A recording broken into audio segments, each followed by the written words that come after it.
kenapa kok setiap orang itu harus angkat beban? Karena ketika masa tua itu akan kita mengalami pengeroposan tulang. Oke. Itu yang itu adalah ilmu wajib yang dipelajari semua dokter umum atau bahkan dipelajari lagi di dokter spesialis tulang, Mas Asa kemarin. Iya. Jadi ketika Mas Radit usia 40 kan? Iya. Nah di usia Mas Radit itu pasti komposisi densitas tulangnya akan lebih rendah daripada Mas Radit usia 25. Oh. Artinya pengeroposan tulangnya akan lebih sering. Densitas tulang, ketebalannya tulang akan menurun. Nah nanti lama-kelamaan ketika tua itu akan memacu setelah osteoporosis ada osteoartritis, pengapuran tulang. Itu udah pasti dan tidak bisa dihindari. Tidak bisa diurus, tidak bisa diapa-apain. Nah nanti kalau orang jarang olahraga dari muda, misalkan Mas Radit jarang olahraga, saya contoh hostnya jarang olahraga.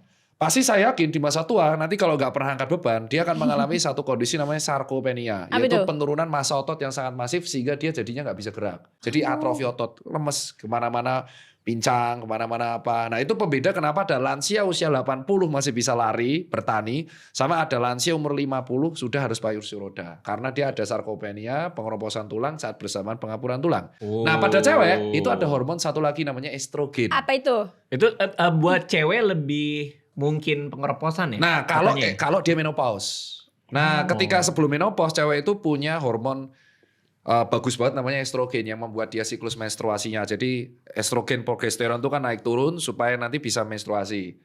Nah estrogen ini salah satu impactnya adalah memelihara sel. Jadi sel kardiovaskular, sel jantung, pembuluh darah termasuk sel-sel yang ada di tulang. Nah ketika menopause estrogen akan drop. Dan itu membuat pengeroposan tulang pada cewek akan lebih masif daripada cowok. Makanya rata-rata kematian eyang putri kita itu kepleset di WC. Itu opung gua. Ya, meninggal di kamar yang patah mandi. itu bukan femurnya, tapi kolum femur. Itu urusannya Mas Dokter Aksa. Makanya ketika lansia, biasanya yang putri itu digantilah dia bonggolnya pakai titanium. Itu dioperasi bonggol femurnya. Nah, makanya disarankan supaya menghindari fraktur femur atau kolom femur di masa tua, cewek-cewek itu harus angkat beban. Setidaknya dari usia muda. Kalaupun nggak angkat beban, dia bisa melakukan kegiatan lainnya, bisa memaintain massa otot kayak yoga, pilates, kalistenik, apapun itu.